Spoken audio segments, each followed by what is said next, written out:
Hello সবাইকে, good morning. দেখো আজকে কিন্তু সকাল সকালই অনেকটা ঠান্ডা পড়ে গেছে। তো আমি একটু ব্রাশ করতে করতে রাস্তাটা হেঁটে দেখছিলাম যে কতটা কি ঠান্ডা পড়েছে। তারপরে দিদির কলেজে ছিল আজকে স্পোর্টস, তো দিদিকে একটু রেডি করে দিয়েছি। দিদি চলে যাচ্ছে, আমি রেডি হব। আজকে আমাদের স্কুলে আছে স্পোর্টস, তো ওখানে যাব। সব থেকে বড় কথা হচ্ছে পুরনো বন্ধুদের সঙ্গে দেখা হবে, আবার একটা আলাদাই ব্যাপার। তো চলো রেডি হয়ে আবার দেখা হচ্ছে।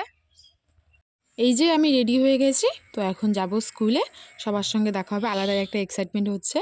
এই যে স্কুলে চলে এসেছি, স্কুলে কিন্তু আমাদের কোর্স শুরু হয়ে গেছে।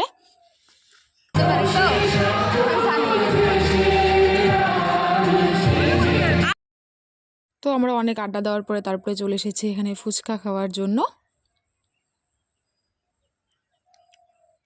তো ফুচকা খাওয়ার পরে আমরা খেয়েছিলাম হচ্ছে মোমো, তারপরে খেয়েছিলাম চাউমিন।